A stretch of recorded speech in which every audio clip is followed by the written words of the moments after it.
Hello everybody out there and welcome back to another Dark Avenger comic book review. We got our books early, we were taken by surprise. Crazy things happen in the beginning of the week. But here we are, Wednesday night, with another comic review, which these books were released on? February 3rd, 2016, the first week of February. Love is in the air for Valentine's Day month. That was the weirdest intro I did. I do apologize for that. But continue. So anyway, we got a nice amount of books this week. It's going to be a recap as always. I think the reviews are always going to have more of a, you guys got to pick up the book to know everything that goes on. But we're enjoying doing this in this format. So let us go, shall we? Okay. Mike's behind the camera for a reason, obviously. Because I'm going to show digital stuff. Starting with Angel and Faith, Season 10, issue number 23. Angel figures out that Detective Brand, it's Brand but a T at the end, or Grant, but I don't remember. Anyway, he finds out that he's working for Arceus and that he's a vampire. Faith jumps in to save him because bad stuff goes on. Arceus is working, is setting everything into final motion, and we find out that this gigantic statue that Arceus wanted brought into Magic Town in front of the museum, that actually takes in all of the magic and takes on life of its own, and it's up to Nadira to actually guide it in a way. It's a very interesting book. I'm really loving it. Angel is definitely fleshing out. I cannot wait to see how they're going to deal with Arceus once and for all. Paper Girls, issue number 5. I am so sad that this book is going on a couple of months off before it starts the next story arc. Man! So the girl was healed by the two kids from the future who claim that bad things are going on.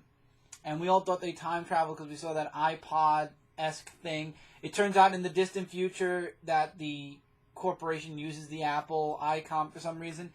Anyway, the girls are trying to find her, and it turns out that in the basement where that ship was, when there was that big explosion the first time, apparently time travel is sort of involved because that's when she returned at that moment. So they could have opened the ship up and she would have been there already. But because, events had to happen first, they returned to the ship and there she is. She was healed by these capital I-N, sex that actually took the bullet, cleaned up her wound and healed her. And now they're being pursued by the old man that we saw 2 issues back that was leading this corp. And we find out all these people are in like the stasis kind of thing. They're all in these tubes and they're in like a stasis. And then the ship explodes again, but now I believe we get time travel because of that last page, where we get to see somebody, but that's impossible because one of the girls is that somebody. Enough said there. So I believe now we are officially in time travel territory.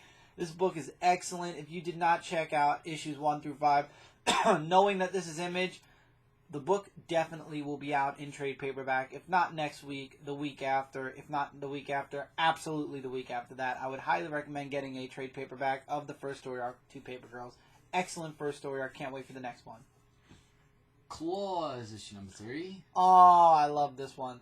This one, Klaus barely escapes thanks to his wolf friend, Lily. And now the guards are keeping an eye on the street, so how is Santa gonna bring the toys to all the boys and girls? As he looks up at the chimneys. So I like that. He does throw the guards off enough so that he can go see the girl that we saw in the last issue that knew that Klaus made the toys. And there's something going on in the coal mines. And the leader, I forgot the king or the minister's name, whatever his name is, he knows what's going on, and people are going a bit delirious, doing all the coal digging, and it's crazy. I'm really looking forward to seeing where things go from here, but I believe that woman's going to become Mrs. Claus. I'm almost sure of it. It takes a lot for me to enjoy something from Grant Morrison, and this has definitely been an enjoyable read. To me now, from Xenoscope, Escape from Monster Island. I started that. 1 of 6. I started that too. Yeah. It was very good. This is going to be a 6-part miniseries. And what this story is about is that there are these 6 doctors who are going on a research for a cure of cancer. Now, the only way they could find about the cure of cancer is that they got to go to this island that is known to have all monsters and elves and all these other things that we heard about when we were kids, basically from what they said. So the leader of the group of Kelsley and this other person, who we actually find out in the middle of the book, he is a monster, because they all like saying, oh, monsters aren't real, because you know how they believe in that. Went through all that, and when they went underwater, those creatures, man, the artwork was beautiful, by the way. I agree. It was just all over the place, and they have at least 48 hours to find the cure for cancer, and the only way to do that is that they have to go through a series of monsters. Right there was just amazing. I don't want to give too much away, because I want you guys to definitely read the book. Really great that Zenescope brought out, and recommend you check it out. Angry Birds Comics issue number 2, another fun read for Angry Birds. Once again, I had 2 stories, just to keep it short. The first story was about Bomb, who he only explodes when he gets angry, and those 3 bluebirds who told him the joke, he laughs, and now that he laughs, he can't blow up. So then after that, when he gets infuriated about what the pigs were really doing, that's when he gets really mad and then explodes, and then that's when everything was like that. I thought that was funny. The second story was just about pirates and stuff like that. I mean, not to get really too into it, it's just really long dialogue about them being pirates. I think they like being pirates, because I think like the second time I read about them being pirates. I don't know. Maybe that's just me. Bob Wire, Volume 2, Issue number 8. I found this to be my least favorite read of the week. Because, I mean, the artwork was alright. And I just told somebody you were enjoying it. Well, it's just that we get a little bit about Roman's character, you know, where he knows about everything because he's hooked up to these wires, and he knows that they're coming after him because he thought Bob Wire led the cops here, and she's saying, no, I didn't. They just followed me here. So then he just goes into full action against them, and then he just never wants to be seen again. And he just said, just don't follow me, don't, do this or that. So he just does these constructive things, and I forgot what the guy was that she was with. You'll figure it out. I think Mr. Thunder or something. I don't remember what he was, but yeah, she just goes off and says, you know what, I should have never trusted you, and just rides off with a motorcycle, and that was the end of that issue. So it was just alright. That's what I say. Alright, now this is the last issue of Volume 1 of Lara Croft and the Frozen Omen, issue number 5. Little tidbit, in 2 episodes, Lara Croft Volume 3 begins, or 2. Volume 2. Volume 2 of Lara Croft, yeah. And in this final volume of this issue, it's just her going after Mr. Green, who has like these demon powers where he could control fire and stuff like that. We get a little bit about Mr. Green with his wife, that talks about him and why he became this demonic thing. But then when we find out the way he was defeated, I don't want to give that away, you'll have to read the book. There was this artifact that needed to be destroyed. But Lara Croft sneakily took it back with her, knowing that it was bad. She kept it in her safe in her mansion. And she knows it wasn't a good idea, and that's the end for that one. And it'll probably go into Volume 2. And it'll probably go into Volume 2, so I cannot wait to see how that fossil or artifact is going to play into Volume 2. Really enjoyed it. Highly recommend you get trade paperback of all 5 issues. Now we're going back to you with the big 2 books. Starting with Batman Around Me Eternal, issue number 18. Oh, there's so many good things to say about this book. Well, we kind of called this part, so it's not really a spoiler at this point. What's her name? Cassie was sent to Gotham. We find out who she was sent to abduct to make into the new Robin, and that was Harper Row. She ended up killing Harper's mom, but let the dad go free. And I love how Orphan is explaining all this to Harper, and she's like, that's like adding, he told her it's like adding salt to the wound because your father mistreated both you and your brother, and she took your mother, and she couldn't even finish the job, yada yada. So we knew this happened. We knew this happened. We were predicting that for, I believe, a couple of issues now. We were predicting that. But anyway, we also find out that mothers moved into a new way to recruit children, and it's through radio waves. Not radio waves, but more like through technology. Instead of letting them see the trauma goes just directly into their brains. It's kind of something that it harkens back to the past, where Scarecrow was trying to invent a perfect toxin to give children enough fear to kind of trauma to make them want to become like Batman or like Batman's followers or followers. Anyway, Batman believed that Mother died in the past because we do find out that Mother tricked Batman, and Batman actually witnessed Harper Rose's mother dying. So Batman knew about Harper all this time, and now it explains why way back when we were introduced to Harper, he didn't want her even remotely involved with him because he knew that it's his fault that her mother died. So this is going to play interestingly into the future, depending on where DC Rebirth goes. Hopefully they won't, even if they do reboot, hopefully they, at this time, because they didn't reboot Batman the first time, hopefully this time they'll keep this continuity with Batman, at least with Harper, so we get to see more about what's going to happen next with Harper, because I'll be really upset if they just retcon everything that's happened over the past couple of years in this case with Batman. They need to retcon Superman. That's a different story, and we'll get to Superman. I'm loving this book. It's really great. Batman Europa, issue number 4. The artwork takes away so much from me enjoying this book, and I'm not saying it's horrible artwork. I'm not saying it's bad artwork. It's very muddy. Very muddy, very painter-esque. I forgot to mention taking a couple of pictures of pages so you guys will understand. The artwork got very muddy and very all over the place after issue 1. And then the big realization is, who didn't see this coming? It was Bane that set the whole thing up.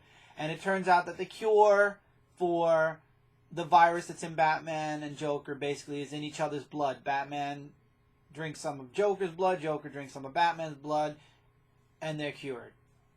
The ultimate team up. And then the book ends with Batman fighting Joker. Who didn't see that coming? A-Force, issue number 2. I am loving this book. Slowly the team is getting together. In this book we see Nico. I did it again. Wow. Because I was saying don't say that because I said that on another live show. Nico. And we also get to see Dazzler. I forgot where I said Rico. I know it was on Frontline Live. Anyway, so first we see Nico, who's at a wedding, and Singularity takes them there to get Nico's help, and the big monster attacks again, and Nico only is able to take him away for so long, so then they go to Dazzler. The monster attacks again, but this time Dazzler and Captain Marvel's watching from above, and she's giving a little bit of intel here, there, and everywhere. And I love how Singularity's like, everybody's so angry in this universe. It's nothing like when it was Arcadia. And she starts to explain it a little bit about Arcadia and about how she met them originally, but then they attack again. But now Dazzler, in the 616 universe, things happen to Dazzler, so she's a lot angrier than she was way back in Arcadia. So, and Singularity notices that, and she starts to kick butt by the end of the issue. Really great. I'm enjoying A-Force this time around. It's going to be interesting to see if Singularity is able to save some of the girls. Because, I mean, definitely Nico and absolutely Dazzler. Maybe she'll be able to save both of them somehow and, bring them back a little bit to the brighter side. Captain Marvel, issue number 2. This I enjoyed. So they're on the ship that's going on a direct course towards the space station with the big crossed out markings of her symbol. And while they're on there, they're trying to research what this ship is. And then we find out that the inhabitants on the ship died. There was some type of a malfunction. They fixed the ship, which was a mistake because the ship then goes into defense mode because all these intruders are on the ship. People get hurt, especially Captain Marvel. They make it back to the space station. We find out that the meteor that was coming towards the satellite in the first issue, well, it somehow was connected to, oh God, I forgot her name, but Wendy was her first name, who went with Captain Marvel. They think that it has something to do with Wendy, so they're bringing her to the detention center. Captain Marvel's like, no, you're not. I'm overriding you, Brand. And she says, you are not in any shape to override anything. You are ready to die. And then she just faints, and that's where it's to be continued. Because usually Captain Marvel heals fast. She didn't heal fast this time, so what's going on? Crazy stuff. I really enjoyed it. I love the interaction between her and Alpha Flight. Really great stuff. Guardians of Infinity, issue number 3. This was an okay issue. It was a lot of talking, a lot of trying to figure out what the hell's going on. They get attacked yet again, and another fight breaks out. Awesome action, a lot of talking heads. That's really all I can say. It's an enjoyable read. It's something extra. Do you have to read it? No, it's a nice add-on to Guardians of the Galaxy, though, especially if you're a Rocket fan. He really takes head-on with a lot of stuff. And there's a secondary story with The Thing, but that's, again, if you enjoy it. Nova issue number 4. This was fun. So Nova tries to approach after fighting that gigantic monster and beating it. Mole Man is just devastated by his son. So Nova tries to talk to Mole Man's son to kind of understand why the son is doing this to the father, and it all connects to what's going on with him and his father. The son basically says that Mole Man left the mother and him when the boy was just a baby, and now he wants revenge because Subterranean has been suffering because all Mole Man's been doing was focusing on taking over the upper world, the top side world, and now he basically wants to save Subterranean. And Miles, Spidey, and Miss Marvel escape literally by the skin of their teeth, and that's kind of where it's left off. Nova kind of blames the helmet for everything that's going on, from the father all the way through to his own personal life, because things are starting to kind of unravel a little bit. Really interesting stuff, though. I'm enjoying Nova, that's for sure. Obi-Wan and Anakin issue number 2. Really interesting book. Again, we find out a little bit of the closed and open, which are on this planet. They hear about this distress signal, and all of a sudden, from feuding each other, they decide to start working together because Anakin saves one of the closed, and then there's the 2 women who are the open, and they have no clue what a Jedi is. We get another flashback with Palpatine first meeting with Anakin for the first time alone, and him. You can see that this is where the Emperor and Anakin's connection starts to form. Really interesting stuff, and I'm enjoying it for what it's worth. The artwork is really nice as well. I did not expect to like this book, and I'm enjoying it. Okay, now back to me once again, starting with Uncanny X-Men issue number 3. Mike has officially taken it over. With not knowing what happened in issues 1 and 2, this issue number 3 isn't Jump On friendly.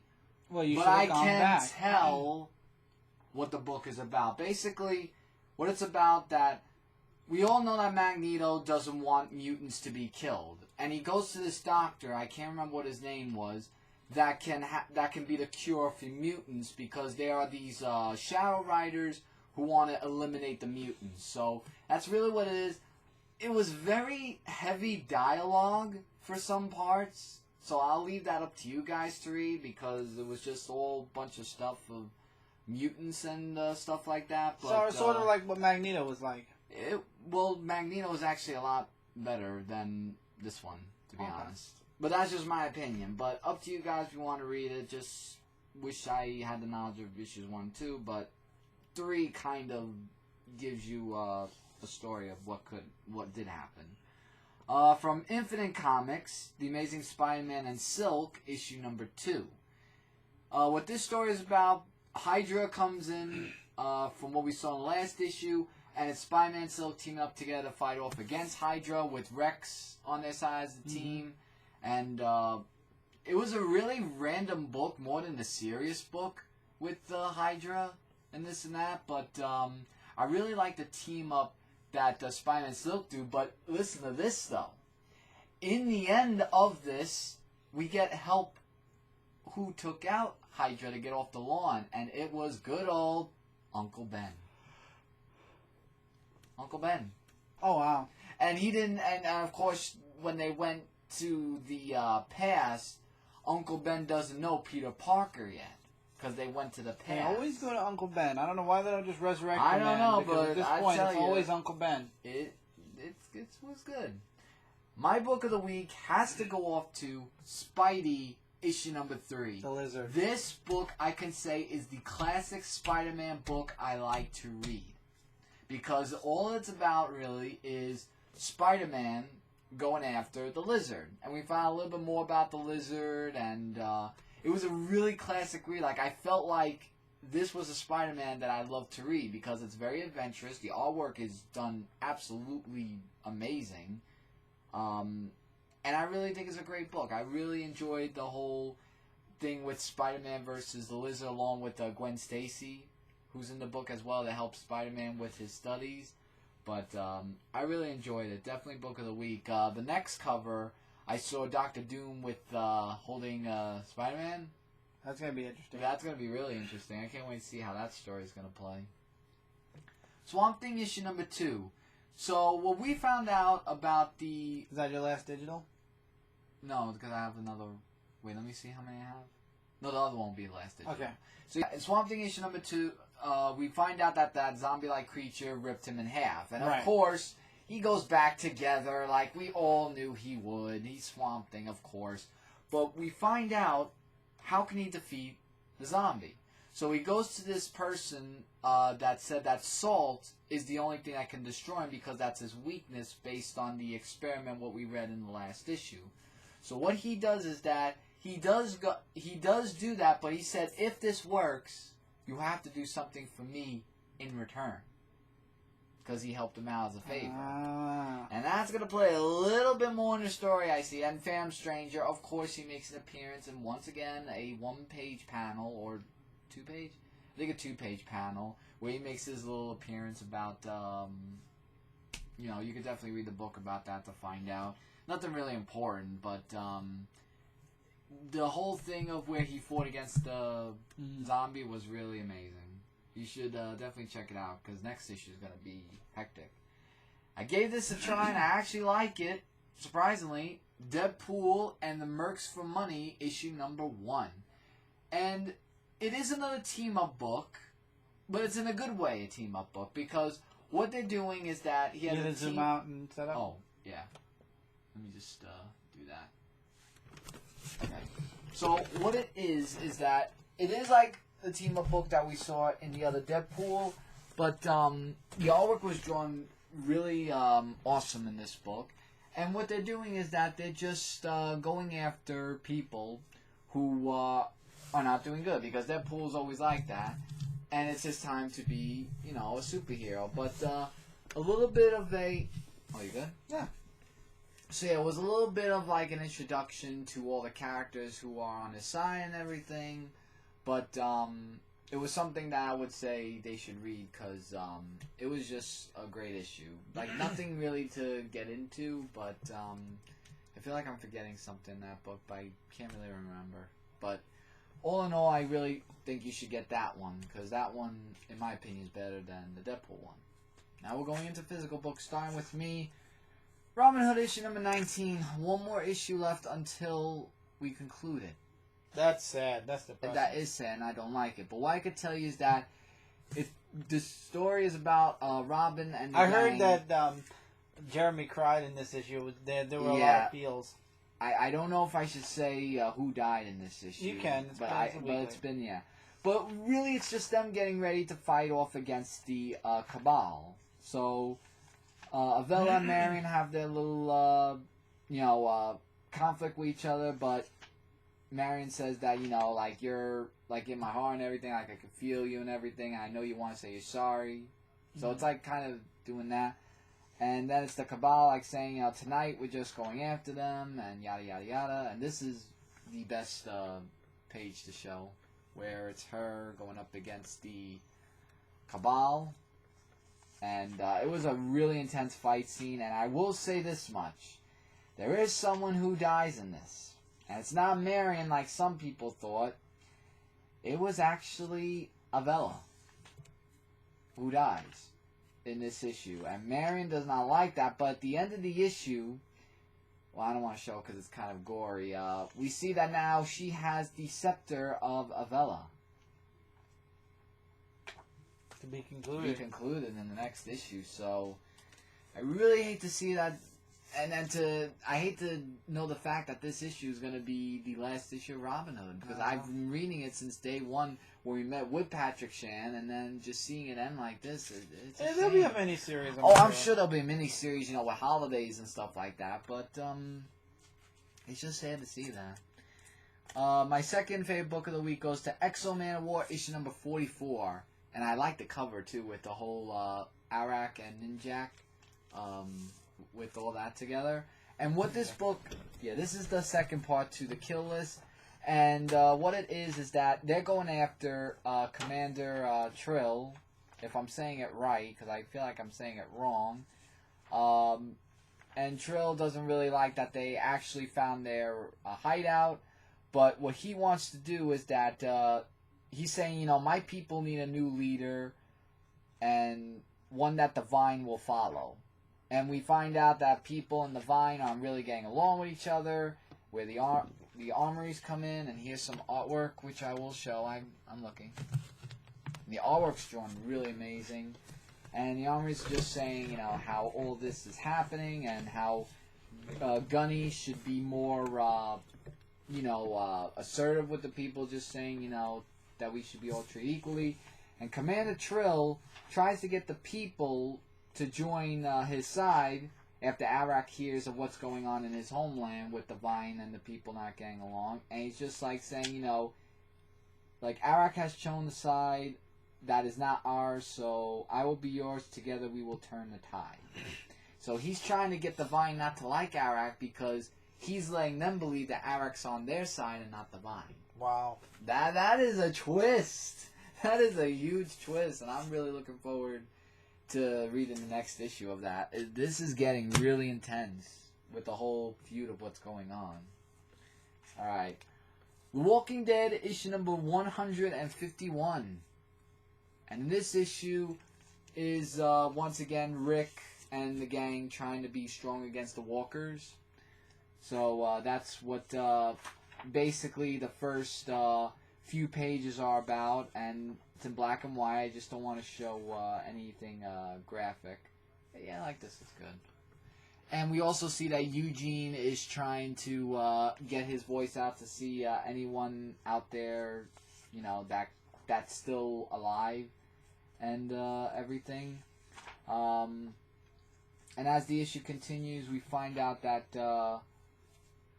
you know, Dwight was, you know, behind all of making them stronger and everything. And he goes to check with Negan, and then he's just saying, oh, no, I'm just checking on you. Because I think Negan is seeing that he got to Rick, actually. And then we just get into other pages where, you know, he's just saying that, like, Michonne's saying that Pete needs me and all that, and, he just doesn't want to, she doesn't want to disappear from him. Because she has, like, a little love interest for him. And then we find out that somebody gets in touch with, Eugene over the radio. I'm going to find out who it is in the next issue. So, lots of really great stuff that's going on in this issue, and I have a funny feeling it's going to get even intense. I just hope they don't let Negan out, because if they do, then Rick is just asking for a death sentence. That's just me. Spawn issue 260. I really love this book, and man, oh man, does Eric Larson do some beautiful artwork. So, Spawn, long story short, without spoiling too much, in the end of the last issue said, keep my wife. I don't care. I don't need her. You know, I'm not giving you the suit. And the devil's literally saying, all you have to do is give me the suit, and you can have Wanda back. He's like, no, that isn't happening. I'm going to just do both. Awesome artwork. He saves Wanda long enough for them to escape, and now they're being chased after. There's a really nice heart-to-heart, but we find out that he has a plan. Mm-hmm. And as he's telling her the plan, unfortunately, they get attacked. He's like, you're just going to have to trust me. So, he knows that she knows she's dead. She knows she can't go back, and he knows that she can't go back, but he doesn't want her to suffer as much as he did, so he puts his plan into action, except he gets knocked into a wall, and that's where the issue kind of ends. So it's going to be interesting to see what Al's plan truly is in the next issue. And this is, look, you don't need a lot of dialogue to see some really awesome art, and they're just, I don't want to show the ending, so you could see it with the artwork that it's just really great artwork in the book. So this is a really great book. I'm enjoying Spawn a lot more than I was when Jim Downing was in it. Unfortunately, Jim Downing's back in his coma, so that means he can come back at any time, but hopefully we'll stick to Al Simmons and Jim could stay in his coma. Green Arrow number 49. These writers, what are they thinking with making him into a werewolf? He's a werewolf? And who came this idea? It's getting... You want to see? You want to really see? Because I don't think you want to see. I thought you said you were going to drop it if he goes werewolf. I'm looking at the story where he's going after someone, and little by little I see him turning into this werewolf a little bit. But then we get an arrow from Amiko, but here's the good thing. Amiko had a serum to turn the werewolf into regular Oliver Queen again. And I'll show some artwork, actually. But here's the thing that I'm really not too keen on with Oliver Queen. Like, yes, we found out that, that there's someone out there that's causing a ruckus, and it's up to Oliver Queen and Amico to find this out. But that's how Oliver Queen goes. No shirt or anything, just the arrow. That the war is brewing. So, if this story goes to where they're going to change him into what he should or shouldn't wear in ways that I didn't see Green Arrow in the past, I don't know. But I don't know if I should stick long and strong up to issue 52. I really do not know. I want to get 50 because it is 50 issues. Or I'll probably just stomach 3 more issues. But I don't know who in their right minds were thinking of that whole werewolf thing, and let's just hope we don't see it again. Uh-oh. Action Comics 49, Superman learns a new superpower.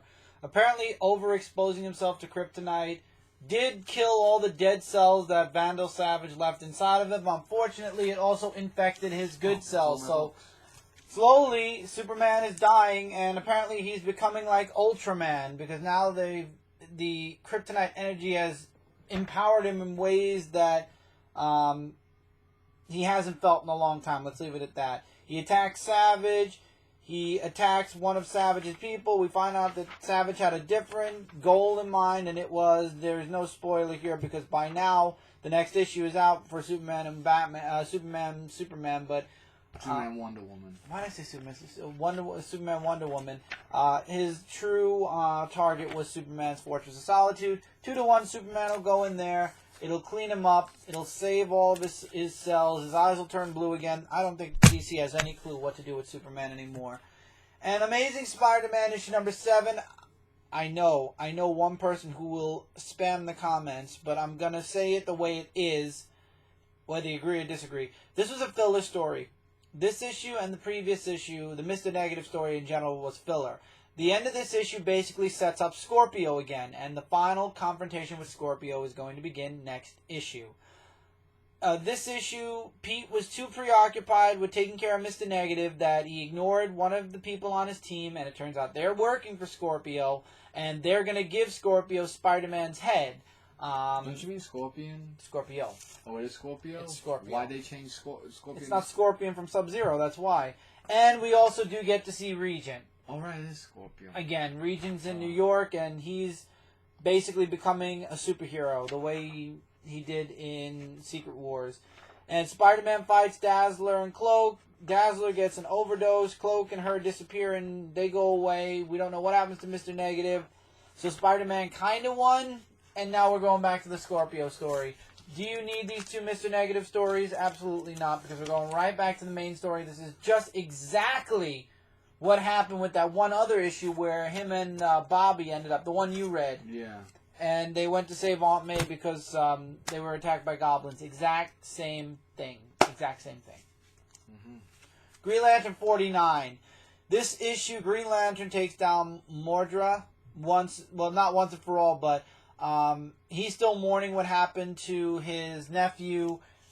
He takes the fight to the UN, where he finds out that there are connections in the UN with, I need to know what the hell the name of this person is, and they said it on the second to last page, so I'll just go there and find out. Modora. And he takes all these little earpieces off of them, which are apparently bombs. He saves the UN, they clap, they're happy. His nephew wakes up, and really all this is a setup for this.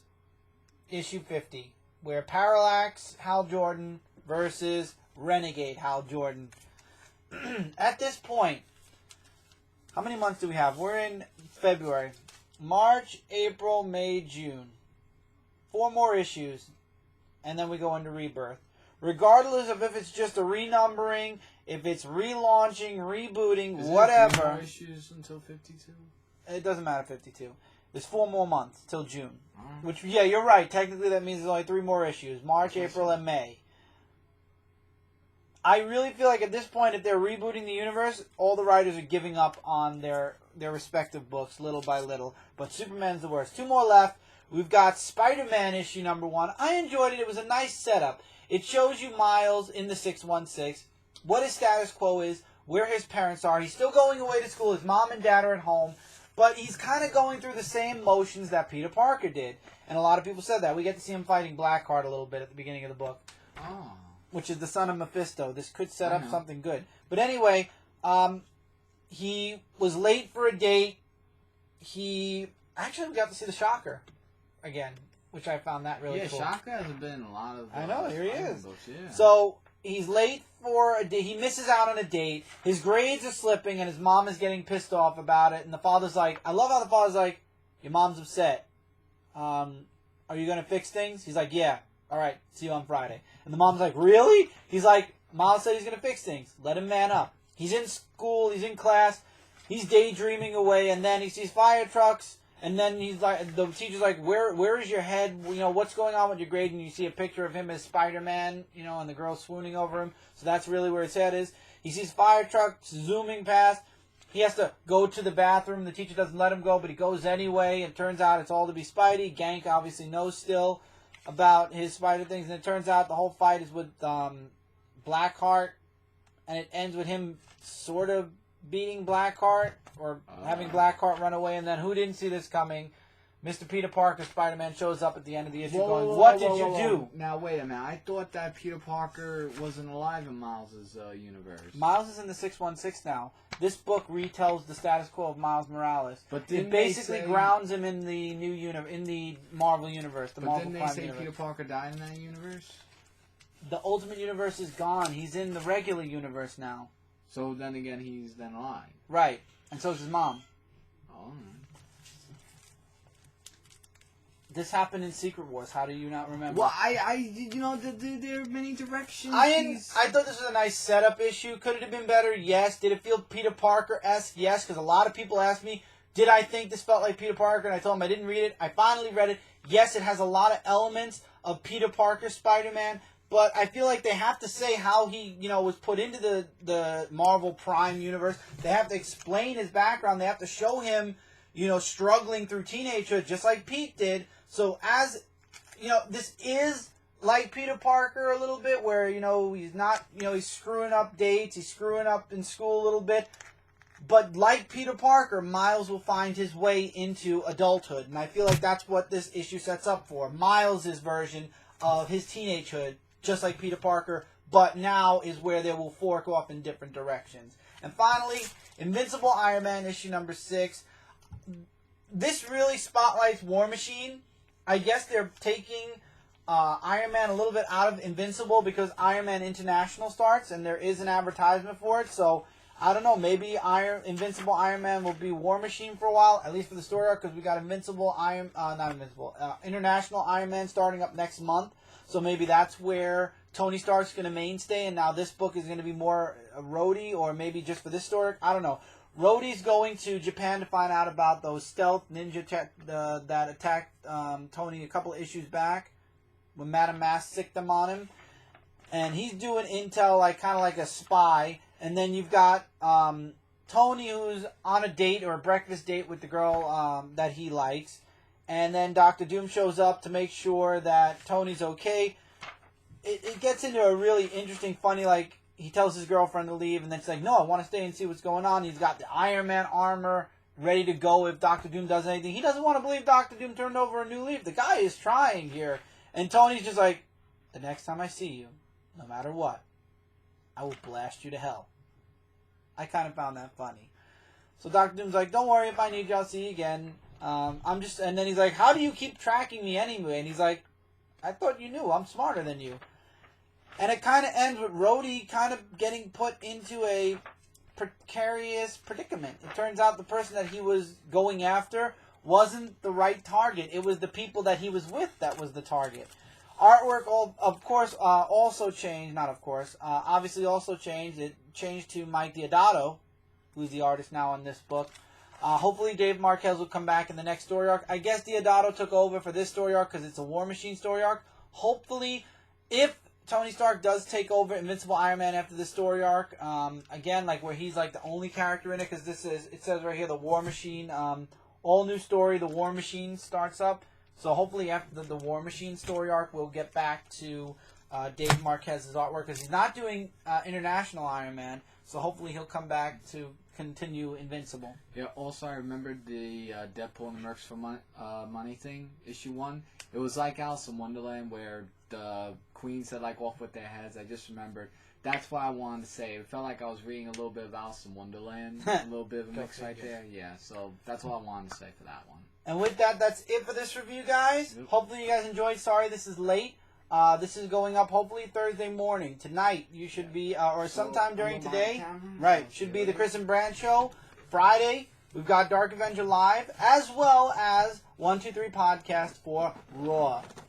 Oh boy. This weekend, hopefully there'll be a couple of videos coming up. Hopefully the haul will be on time. If the haul comes on time, I'll be very, very happy. So until then, guys, take care. Keep reading, keep collecting. I will see you guys on Friday for the Dark Avenger Live, episode 62, I believe we're up to now. Yes, so I'll see you guys on Dark Avenger Live. Take care, everybody. Keep reading, keep collecting. Links in the description below. Connect this stuff right here on Dark Avenger C86, Comic Frontline, Frontline Gaming Zone, Zone 4, and Last Ember Press, the place that is going to be booming with comic book stuff really, really soon. And also, in the comments below, feel free to give us your opinions on any of the books we talked about here, any of the heroes we talked about here. I swear to God, if anybody bashes on Spider-Man, I swear, and you know who you are, I don't want to hear it. Because I think the book, it's just in a very bad transition right now. And I think that the Miles book, while still a little is good. I think that there's promise for Spider-Man in issue number 2. We'll find out in issue 2. And with Amazing Spider-Man, as soon as we get away from Scorpio, hopefully things will hopefully get back into a norm at something. Till then, take care, keep reading, keep collecting, enjoy what you read or don't read it, and I'll see you guys really soon in the next video. Hey, everybody.